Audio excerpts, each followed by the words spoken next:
For all their faults, one cannot say that the Skaven are a wasteful species. Yes, their battle strategies display an alarming disregard for the lives of their fellows and themselves, but they have an incredible ability to repurpose garbage. The Ratmen thrive on the refuse of other races, turning what a Dawi or man might consider trash into a deadly, if unreliable, weapon of war. Rattling guns, warp-like Jezzails, and entire doom wheels can be constructed from a city's waste pit, given time. One Skaven clan has taken this skill to its logical extreme, using nothing but their wits and ability to scavenge battlefield scraps to become a moderately successful force in the Ender Empire. At the very least, they are not renowned for their poverty and filth like the unfortunates in Clan Scrap. This is Clan Carrion, the most talented dumpster divers in all of Skavendom. Perhaps uniquely among the Skaven clans, Clan Carrion has no desire to inhabit a permanent lair. Instead, they are perfectly content to wander the Warhammer world in search of more and better scraps. They can be found traveling between battle sites, hoping to find something worthwhile to loot in the discarded remnants of some great fight. When they find such a site, Clan Carrion quickly gets to work. These Skaven are sure to waste nothing. Their banners are a mix-match of various fabrics, stolen from the uniforms of the dead or dying. If they discover something potentially useful or valuable, the Skaven will set about gathering and repurposing it. Weapons, shields, and armor are rapidly converted into forms that can be easily used by the Ratmen, while fallen warriors are consumed for sustenance. This gives Clan Carrion's warriors a hodgepodge appearance on the battlefield, with each Skaven bearing their own assortment of stolen armaments into battle.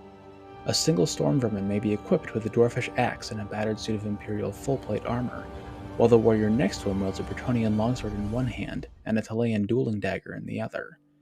That which cannot be repurposed is traded with other Skaven clans for food, slaves, warpstone, or a refined weaponry you can't find on the battlefield.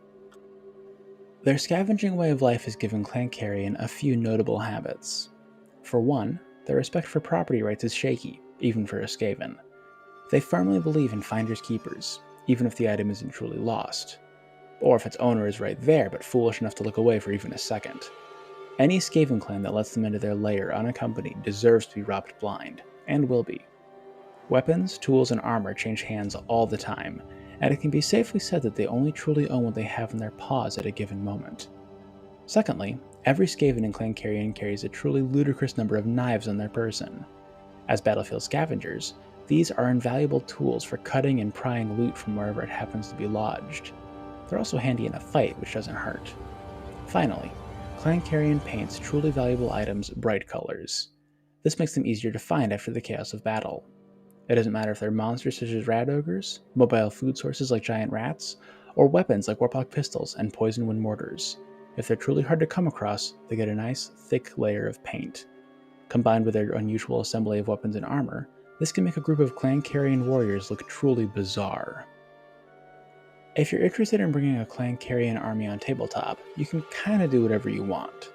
They don't appear to have any particularly close ties to any of the major clans, but they also seem to do alright for themselves monetarily. While they probably don't have the big specialty units like Hellpet Abominations or Plague Monk Sensor Bearers, they can probably buy whatever else they want. Instead, if you want to give your army a bit of personality, you have to get creative in how you paint and build your models. Anything of Skaven my value should be crudely painted in bright colors. Red, yellow, blue, green, whatever, doesn't matter, just gotta be bright. In many ways, this makes them an excellent clan for a beginner painter to work with. Who cares what colors you use or how thick they are? It's supposed to look that way. After all, you didn't paint them, the Skaven did, and they're incompetent. Additionally, when assembling your models, try to mix up what weapons your Skaven slaves, clan rats, and stormvermin use. Use some bits from Dwarf, Empire, and Bretonnian boxes to give them a wide variety of weapons and knickknacks. It would be a lot of work, yeah, but the end result would be pretty cool to look at. Those tips will bring us to the end of our overview of Clan Carrion. When I first read over their entry, I must say I was not super impressed. They're Skaven and they scavenge. Cool? But when I got to the part when I was describing how you could represent them on Tabletop, I have to say, that sounds like a lot of fun.